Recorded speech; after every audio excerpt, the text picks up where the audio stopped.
Tito: sabei que está próxima a sua devastação.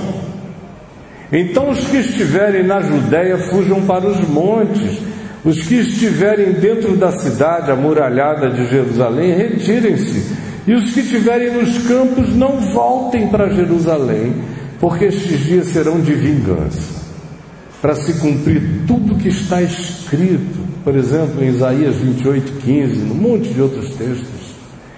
Ai das que estiverem grávidas e das que amamentarem naqueles dias, porque haverá grande aflição nessa terra, e no mundo inteiro haverá muita ira, muito ódio contra o povo judeu, contra este povo. Cairão ao fio da espada, serão levados cativos para todas as nações da terra, e anos e anos e anos passarão até que os tempos dos gentios, o tempo dessa história que decorreu de lá para cá, onde os judeus estiveram dispersos entre os povos, o Evangelho foi pregado para o bem e para o mal em todas as nações e acabou sendo, na sua maioria, corrompido pelo advento do cristianismo durante esse aeon, esse tempo, essa era chamada Era dos Gentios. Jesus diz: até que esse tempo termine, Jerusalém será pisada por eles. Aí a gente volta para o verso 12: antes, porém, de todas essas coisas lançarão mão de vós. Antes disso, você vem e chega aqui, volte de fato comigo para o verso 9: quando ouvides falar de guerras e revoluções, isso tudo aí, o fim não será logo. Levantar-se-á nação contra nação, reino contra reino, terremotos, fomes, guerras, pestes, coisas inusitadas, surpresas celestiais. Haverá, verso 25, na sequência da edição, haverá sinais no sol, na lua e nas estrelas. Sobre a terra, angústia. Já terá havido destruição de Jerusalém, espalhamento do povo judeu por toda a terra, pregação do Evangelho, surgimento do cristianismo, aparecimento de todas as loucuras, guerras, revoluções, choques, enfrentamentos mundiais perversos e enormes, muita manifestação de angústia, fome crescente, miséria, espantosidades e fenômenos dimensionais não compreendidos. E então haverá sinais no sol, na lua e nas estrelas. Sobre a terra, angústia entre as nações, em perplexidade, por causa do bramido do mar. O mar subindo, ficando grande, polado, gordo, estranho, ecoando as agonias do abismo, as ondas crescendo no mundo inteiro, a elevação das águas, os degelos.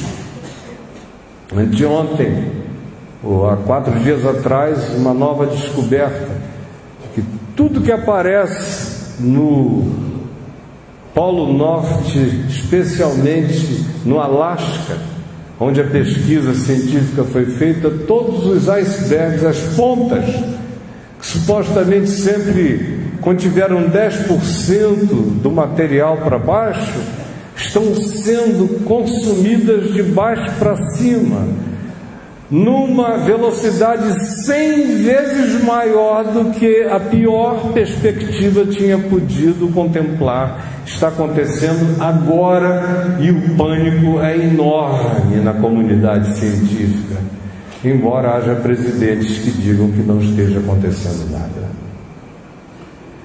Os homens, todavia, quem tem um mínimo de alma, até quem não pensa, sente a perplexidade, o choque, o medo, o bramido, o mar, as ondas. Por isso, haverá e vai chegar esse tempo logo, logo, já começou e se incrementará intensamente, quando os homens desmaiarão de medo, de pânico, crise de pânico universal, terror, pela expectativa das coisas que sobrevirão ao mundo.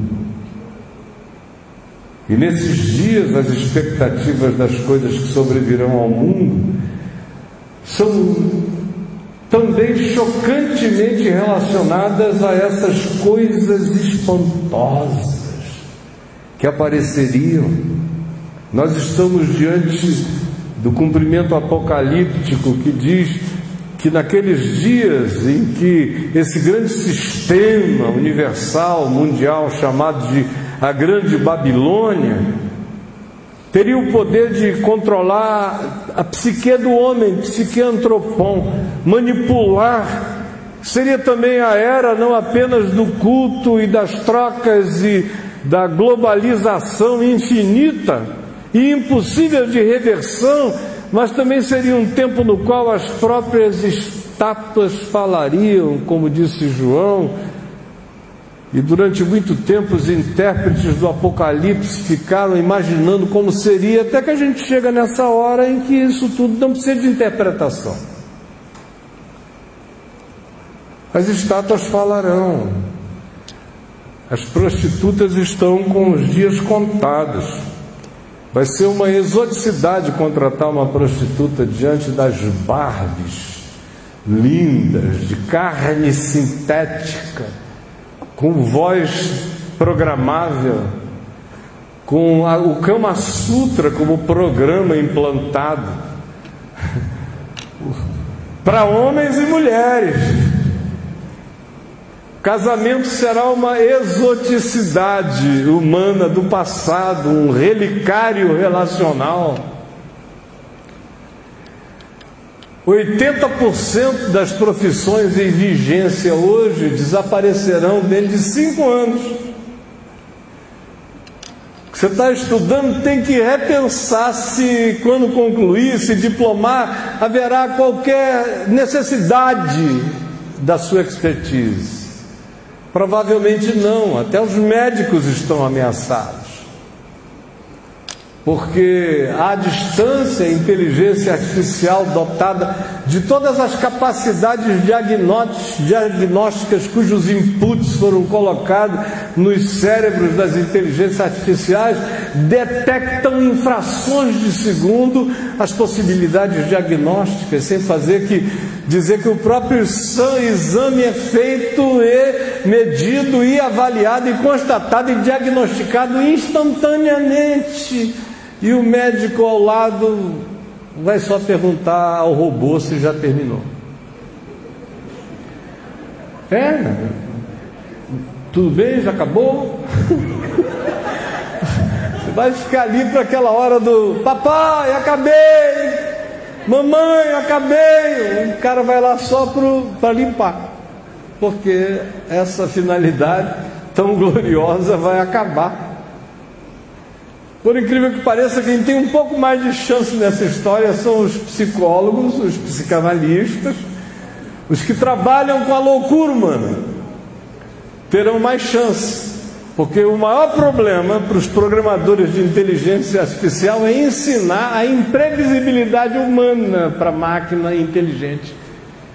A grande constatação é que nós somos seres de emoção irracional. Os poucos de nós que usam a inteligência desvestida da pulsão emocional esmagadora são aqueles que a gente chama de sábios, raros. Que a grande maioria são seres de impulso, de compulsão, de trauma, de permissão de loucura. Então os programadores têm uma dificuldade enorme para ensinar a máquina a loucura humana. É um dos impedimentos para esse relacionamento ser total. E quando eles aprenderem isso, bau. Aí, meu Deus, a gente vai experimentar o surto da inteligência artificial. Ai, Jesus! Coisas espantosas, inconcebíveis. Enquanto isso, o cataclismo universal. Toda desgraça humana contada todo dia para toda criatura planetária, sabendo das ameaças, da eventual contagem regressiva para a calamidade, assistindo todos os dias a fome, a miséria e a necessidade, observando ameaças o tempo todo, a guerra, o jogo da morte nuclear. Quem entra no tabuleiro para jogar tem que botar um calção em bomba nuclear para ter direito ao movimento na escala comercial planetária. As crianças nascem assim, com isto. Eu me lembro de 1992, da Eco 92 no Rio, que inaugurou o processo de reflexão mundial sobre o clima. E eu estava lá. E ao final do evento, fora do evento, obviamente, houve uma reunião de quase 1 milhão de cristãos no centro do Rio. Minha mulher estava lá também. E eu preguei sobre Oséias capítulo 4, sobre o que aconteceria com a terra. E eu me lembro que nos dias seguintes muitas pessoas me disseram: você não acha que você exagerou? As perspectivas são para 200 anos, daqui a 200 anos isso vai começar. Eu falei: eu vou estar vivo e vou ver isso tudo com os meus olhos, e eu não tenho ainda tantos anos pela frente. Eu verei. Se durar 50 anos será muito, vai ser menos. No Papo de Graça vocês têm registros meus, a cada nova reatualização conservadora dos experts do clima, dizendo: não, ainda temos 120 anos. Eu dizia: eu não sei se a gente tem 30. Aí quando eles baixaram, disseram: é um problema para daqui a 80 anos.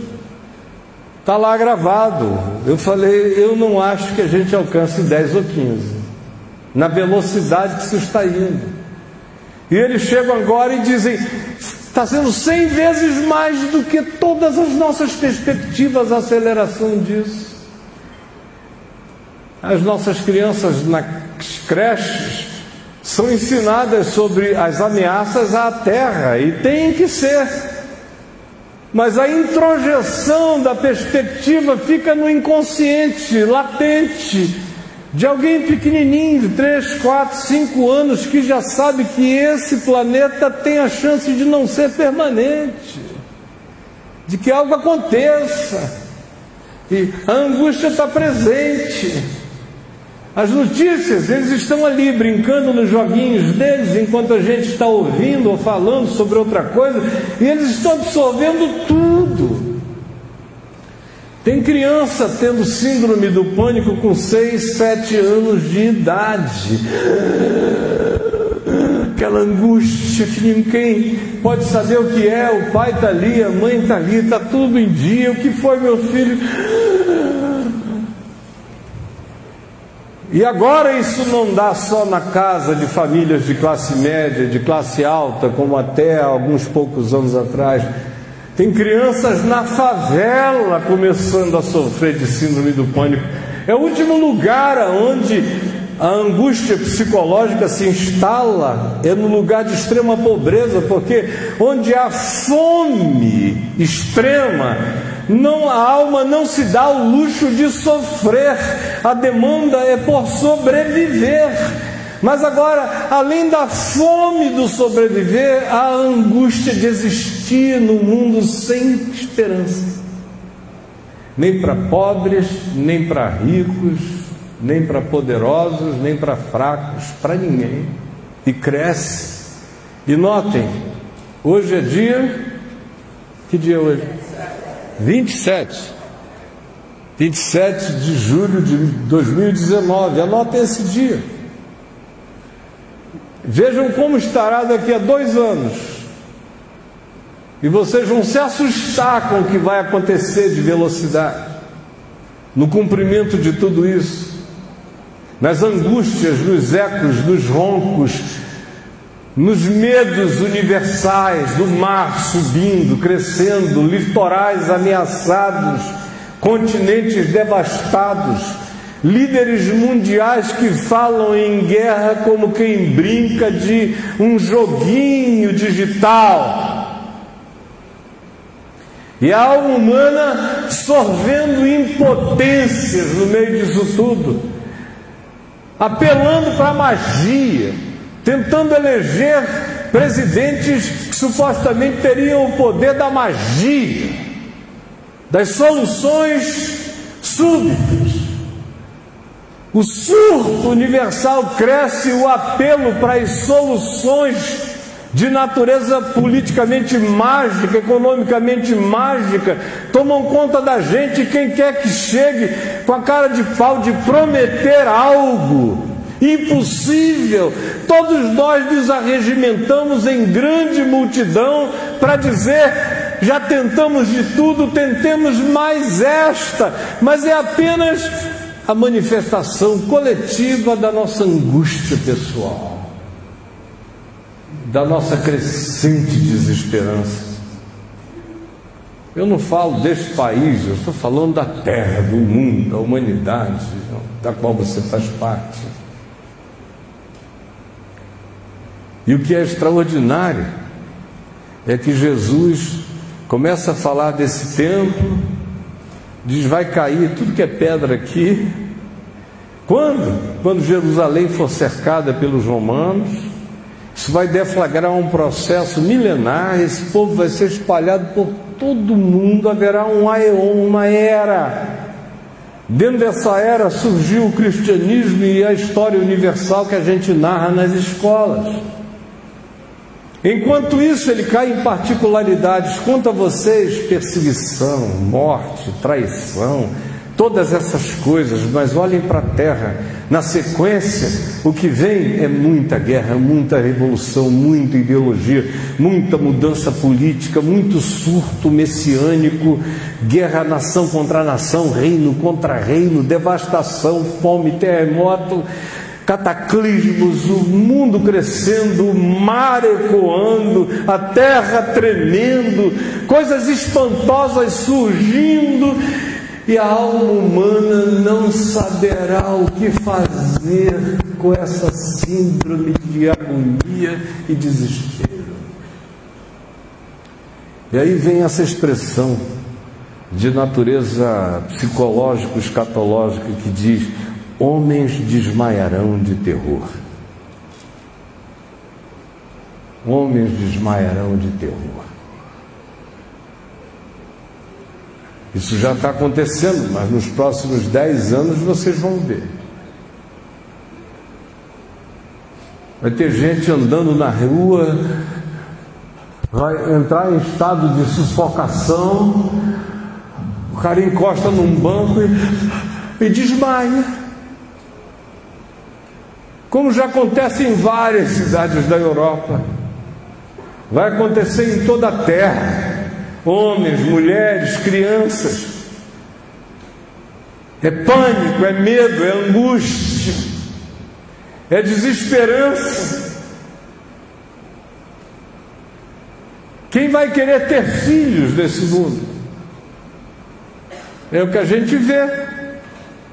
Qualquer pessoa ajuizada, a menos que seja tomada de uma esperança eterna, não ousa mais botar filhos no mundo, só se for muito ignorante, porque quando olha em volta diz: o que eu vou fazendo, trazendo uma criancinha para o meio do Tártaros, do inferno, da morte. Sem falar na evolução das coisas espantosas, por exemplo, dentre elas a engenharia genética, que faz com que a própria definição de gênero tenha caído na relatividade absoluta.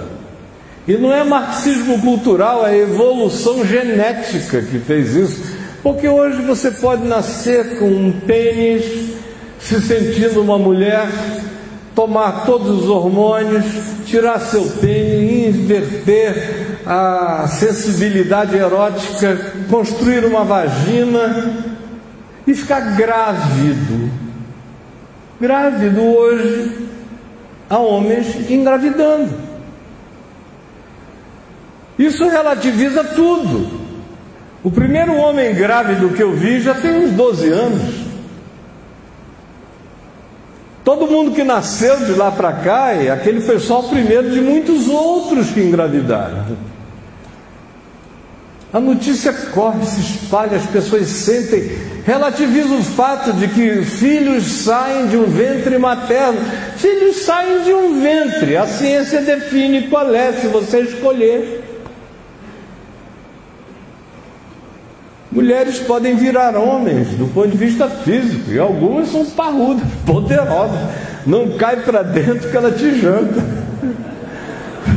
Como um cara outro dia me falou, ele casado com uma mulher muito forte, e eles se separaram, né?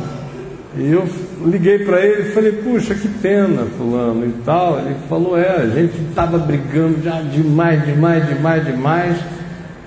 E eu estava com medo que ela partisse para dentro. Se ela partisse para dentro de mim, ela ia quebrar todinho. Poderosa. E ele não é fraco, mas ela é muito mais forte. Coisas espantosas, e dentre elas o impensável, o inimaginável. Agora, semana passada, o Elon Musk mostrou o aparelhinho dele para fazer download cerebral. Vocês viram? Eu publiquei lá no meu mural no Face, o Elon Musk mostrando um aparelhinho mínimo que entra aqui atrás e ele coloca para dentro fibras inimaginavelmente pequenas que vão justamente nos pontos neurais mais importantes, onde você tem as sinapses mais significativas e a partir das quais você pode fazer download de tudo. Deixa eu baixar o chinês aqui.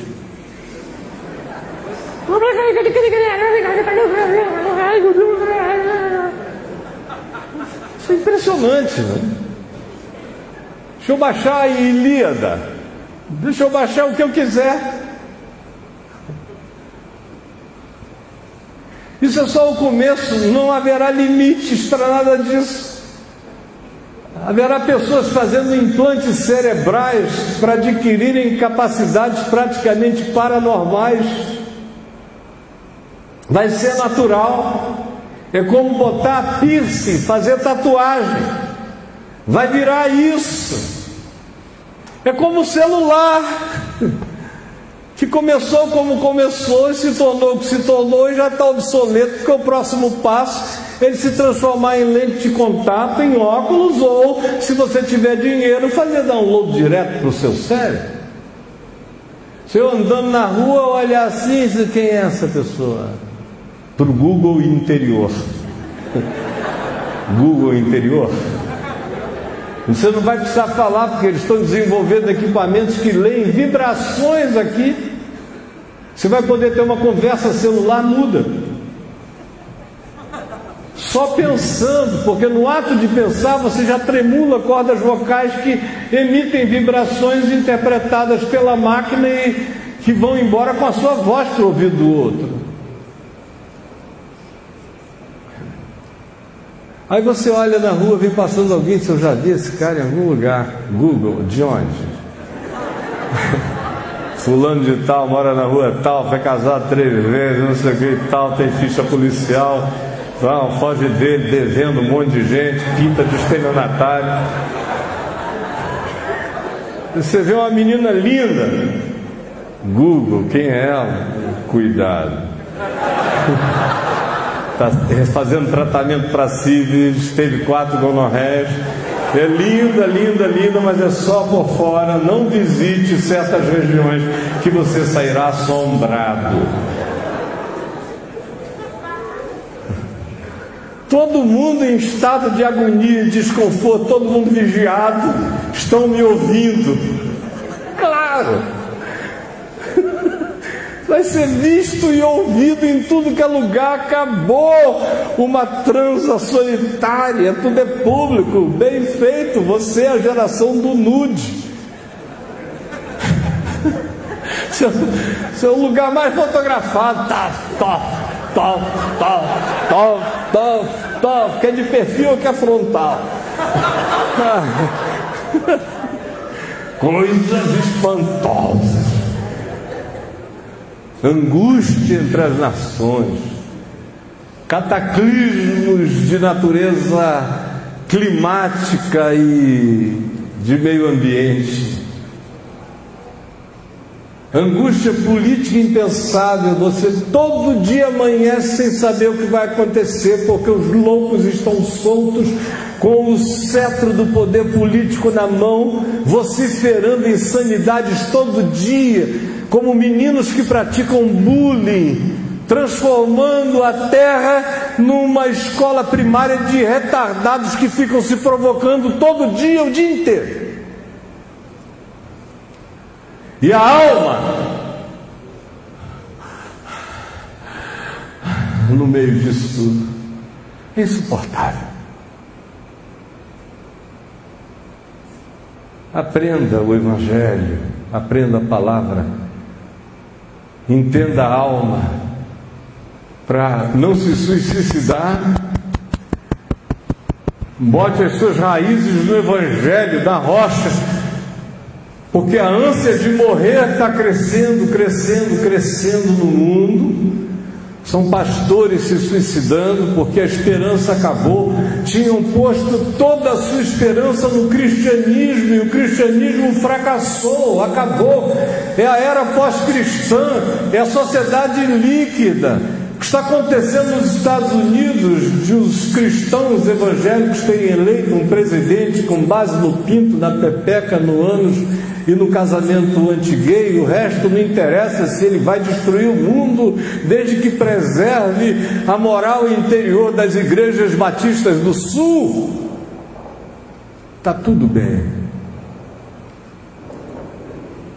Angústia crescendo, porque o cristianismo quebrou. Eles estão dando os seus últimos, como chama a minha mulher, são os impulsos, são os estribuchos do rabo da lagartixa cortada. Acabando. Vai, Trump, faz a gente viver. Eu acabei de ler no hotel, vindo para cá, de um grupo riquíssimo de gente em Israel, dando dinheiro para pastores fazerem tour de pastores de crentes para Israel, para doutriná-los do ponto de vista político na adesão a Israel, dizendo: a perspectiva cristã planetária acabou, vocês têm mais do que se aliar aos judeus, porque quem está com tudo somos nós. Aí você vê a pastorada que colocou a sua alma batista, sua alma presbiteriana, ou sua alma católica, metodista, seja lá qual for. Os pentecostais vão demorar um pouco mais a ter essa crise existencial, mas os luteranos, anglicanos, batistas, presbiterianos, congregacionais e católicos estão experimentando já essa angústia, que demanda uma certa sofisticação de leitura histórica do mundo para se implantar no indivíduo. E é por isso que nos Estados Unidos a grande crise é de suicídio de pastores. E a razão é essa: perdemos o sentido. A igreja, que se jactava de ser a representante de Deus no mundo, foi batida inclusive numericamente pelo islamismo.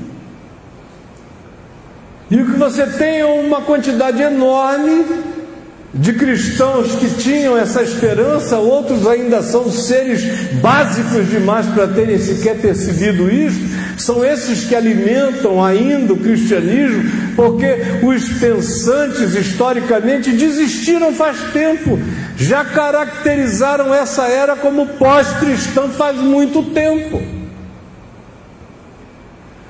Só que agora o eco do vazio, da oquidão chegou, no coração de cristãos na Europa, Estados Unidos, eles começam a se suicidar de desesperança.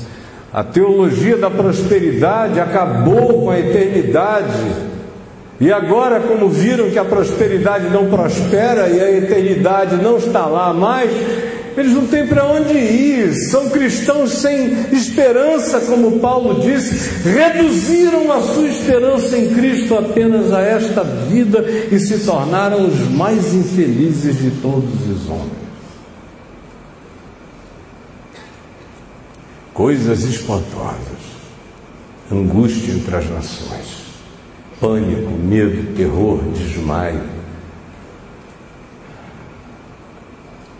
O maior desafio vai ser não se matar, continuar indo, dizendo todo dia: vou em frente, não desistirei.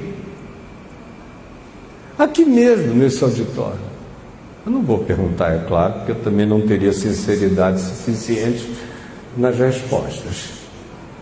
Mas praticamente não tem ninguém aqui que nos últimos 5 anos não tenha pensado em morrer, ou tido grande vontade de morrer, ou dito no seu coração: não seria nada mal se eu morresse de repente, porque é chato, insuportável, angustioso, desesperador esse existir. Afetos todos mortos, morrendo, por se multiplicar a iniquidade, a injustiça, o abismo, o gap, as diferenças, os supremacismos, as divisões humanas, por se multiplicarem os muros, as separações, os ódios entre as nações e os preconceitos do homem para com o homem, da cor, da etnia, da condição social, econômica, do continente onde nasceu, seja o que seja, por se multiplicar o iníquo. Isso aí, iniquidade, é o que não dá equilíbrio, não dá oportunidade, não gera equidade, não abre porta, não possibilita. Por se multiplicar a iniquidade, o amor se esfriará de quase tudo. Poucos os pais que de fato se importam com os filhos. Vai chegar num ponto em que o grande sentimento, hoje já é, mas o grande esmagador sentimento será de orfandade. Eu vejo isso todo dia. Se eu pudesse ser um multipai, eu teria milhões de filhos, porque tem todo dia dezenas de pessoas dizem: tudo que eu queria na vida era ser seu filho. E eles têm pai, eles têm mãe, mas não os têm, apesar de os terem. Então, Jesus diz: então, no meio disso tudo, e isso que eu descrevo hoje, que é basicamente o que temos agora, é ainda o ensaio do terror que virá. Nós vamos habitar o planeta que podia se chamar Dr. Monroe, com ser humano semelhante aos dias do dilúvio, descaracterizado pela intervenção dos Benai Elohim, dos que tinham o poder e a tecnologia para alterar o homem, para alterar a natureza. Eu ia saindo de casa, li que o Japão acabou de receber autorização para fazer experimento com células humanas em camundongo, para ver o desenvolvimento mental, intelectual e orgânico. É óbvio que do camundongo vai para o porco, do porco vai para o macaco, do macaco vem para mim, como sempre e tudo mais. Vai para o teu filho, vai para quem queira, para quem se ofereça, para quem pague.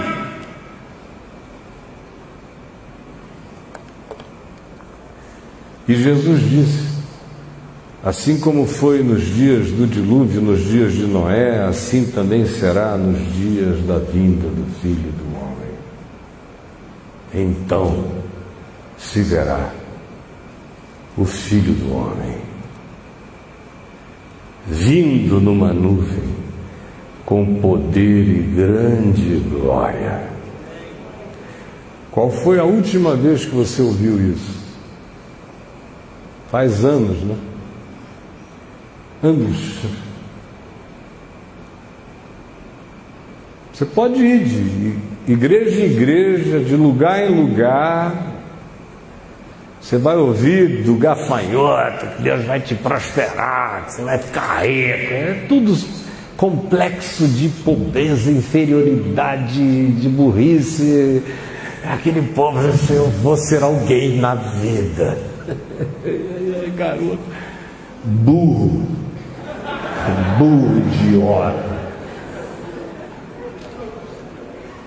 Quanto tempo faz que você não ouve alguém com genuína esperança dizer: então se verá o Filho do Homem vindo numa nuvem com poder e grande glória?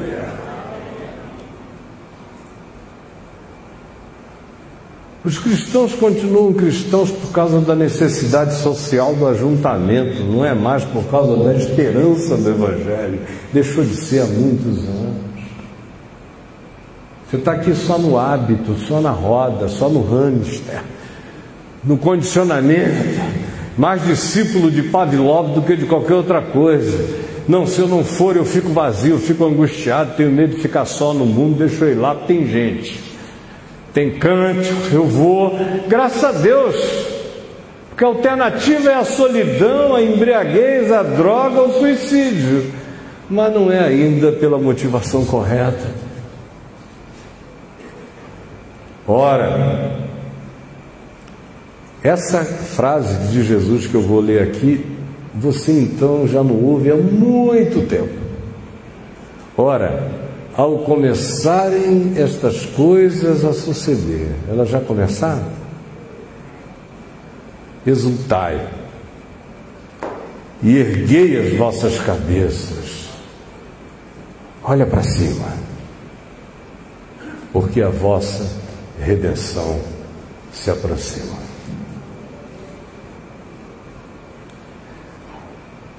Aí Jesus prossegue, eu vou terminar já, porque eu não vim aqui para falar de mim, eu estou falando do que Jesus ensinou. Ele prossegue e nos diz: passará o céu e a terra, porém essas minhas palavras não passarão.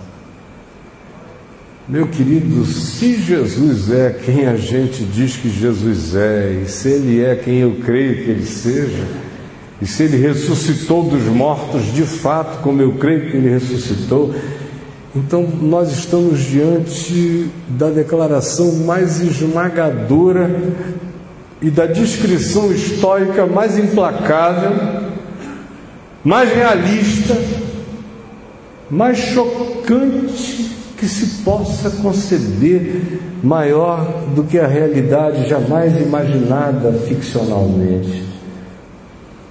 E Ele diz: passará o céu, passará a terra, mas essas minhas palavras não passarão. E aí eu concluo com o que Ele diz para nós, no que diz respeito a conseguirmos sobreviver, não nos matarmos, não nos desesperarmos, não mergulharmos em depressão irredimível, não cairmos no abismo do desespero lânguido, que é aquele que não tem mais nem expressão de angústia, que já se tornou em silêncio de morte no coração. Ele diz: acautelai-vos por vós mesmos. Ele inicia esse processo dizendo: virão muitas pessoas, muitas vozes, muitos cristos, muitos falsos profetas, muita gente dizendo eu sou o Cristo, ou dizendo eu sei quando Ele vai voltar, ou dizendo eu sei onde Ele vai se manifestar. Não os sigais. E agora ele começa dizendo: acautelai-vos por vós mesmos, significando, vocês precisam ter a minha mente, vocês precisam aprender a andar com as próprias pernas, vocês precisam aprender a ver, a discernir, a entender. Acautelem-se vocês mesmos, por vós mesmos. Essa expressão diz: adquiram consciência do Evangelho em vocês mesmos, para que vocês não dependam de ninguém, porque ai daquele que depender de um outro nesses dias de treva e escuridão. Você tem que aprender a se acautelar a si mesmo, a carregar uma consciência profunda de Cristo em você. Do contrário, ninguém vai aguentar. Ninguém. E gente, eu sei o que eu estou falando. Eu sei. Eu coloquei a minha vida toda, todas as fichas da minha existência estão nessa certeza. Eu sei o que eu estou dizendo a você. Desenvolva a consciência do Evangelho. Não dependa de pastor, de padre, de bispo, de apóstolo, de igreja, de ninguém. Encha a sua mente do Evangelho de Cristo Jesus. Tenha uma consciência sua, que não dependa de ninguém, nem aqui, nem sozinho na lua. Que você seja alguém que saiba quem você é em Deus, em qualquer que seja o lugar ou a circunstância. Aleluia!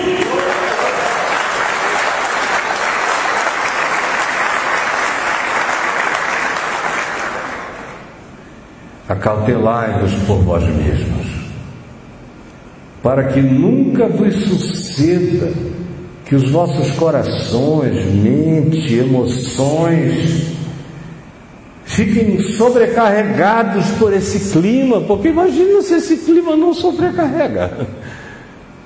Cara, isso é uma opressão universal, não dá para descrever o tamanho desse esmagamento. São todas as ficções projetadas se manifestando como uma síndrome de angústia, como simultaneidade. Tudo o que você quiser de pavoroso estará disponível.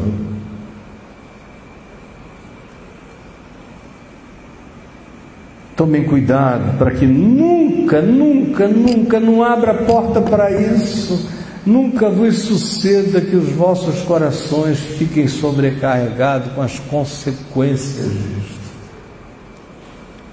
Você pode até dizer: eu não faço nada disso, mas não interessa, você vive num mundo onde tudo isso está acontecendo, e isso tem consequências, isso vibra. Isso alimenta, essa produção humana alimenta os principados e as potestades, que nos devolvem essas coisas de maneira superlativizada, e esse é um ciclo que não para de acontecer. Isso lota o inconsciente coletivo, que se derrama como chuva em todos os continentes, de modo que os humanos compartilham os mesmos pesadelos, os mesmos sustos, os mesmos pânicos. Ainda mais nessa era de telecomunicações instantâneas. Era assim já no tempo em que não havia isso. Porque está mais do que comprovado que nós somos seres de conexão. Nossos cérebros são quânticos, se falam, se tocam, as consequências são para todos.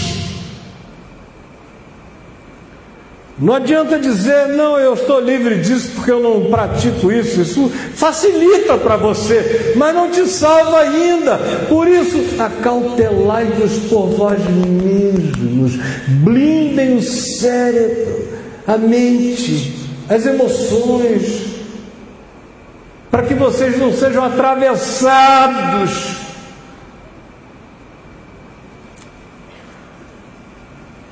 Fiquem lúcidos a respeito das consequências espirituais, mentais dessa era, porque as consequências são as consequências da orgia, da embriaguez e das preocupações deste mundo. Claro, né? Orgia. Orgia acontece em dois polos da humanidade, produzem mais orgia.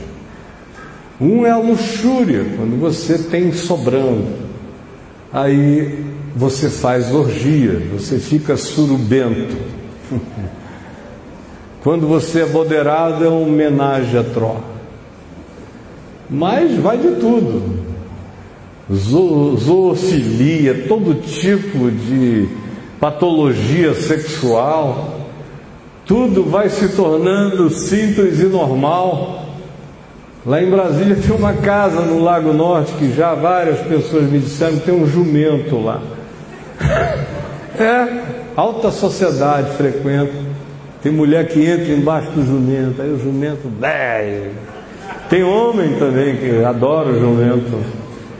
Tem gente que vai lá para pegar o jumento, tem gente que vai lá para se entregar para o jumento pegar a pessoa. Você imagina ali na capital da República. E das notícias que eu tenho, os que mais gosto são alguns muito influentes.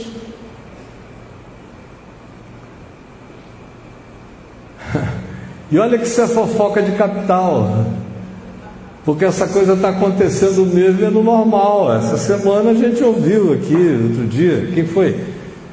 Da mulher que estava mais feliz com o cachorro do que com os dois maridos anteriores. Onde foi que a gente ouviu isso? Você estava comigo? Isso é uma mulher que estava mais feliz com o cachorro. Chegava lá, vapo, não cansava, queria toda hora, todo dia. Ela estava se sentindo melhor do que com os maridos anteriores. Está tudo muito doido, gente.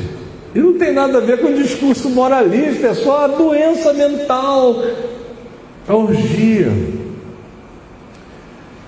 O pessoal não gosta mais de sexo, o pessoal gosta de orgia. Não gosta de sexo, saudade do tempo em que gostavam de sexo, agora gostam de putaria. Isso vira cultura, isso vira tudo.